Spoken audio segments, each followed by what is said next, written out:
সেই দুর্নীতির প্রতিবাদে আজ ত্রিপুরা প্রদেশ যুব কংগ্রেস এখানে এসছে এবং তারা অতি সত্বর ভারতবর্ষের যে এডুকেশন মিনিস্টার দেবেন্দ্র প্রধান ওনার পদত্যাগ চায়।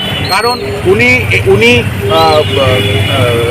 আপনার টিউশন মাফিয়াদের সঙ্গে মিশে এই পেপারটাকে লিক করিয়ে দিয়েছে এবং গ্রেস মার্কের নামে নোংরা রাজনীতি খেলার চেষ্টা করেছে। যেখানে আমরা দেখেছি যে 2022-2023-এ দুজন আর 2022-এ একজন টপার হয়েছিল। সেখানে দেখেছি যে এই বছর 79 পিপল 720 মার্কস পেয়েছে এবং তারপরে যখন কেস করা হয়েছে সেখানে গ্রেস মার্কগুলো কাটানো হয়েছে। এবং আমরা এটাও দেখেছি অবাক করার মতন চাঞ্চল্য ঘটনা যে যেখানে রেজাল্ট বেরোনোর কথা ছিল 16 জুন, সেখানে ইলেকশনের রেজাল্টের দিন রেজাল্ট বের করে দেওয়া হয়েছে যাতে কোনো রকমভাবে স্টুডেন্টদের কথা না শোনা হয়। কারণ সেদিন প্রেস এবং সবাই ইলেকশনের রেজাল্ট কভার করার জন্য বিজি থাকবে। এই নোংরা রাজনীতির বিরুদ্ধে আমরা ত্রিপুরা প্রদেশ যুব কংগ্রেস এক সংগঠিতভাবে ওনার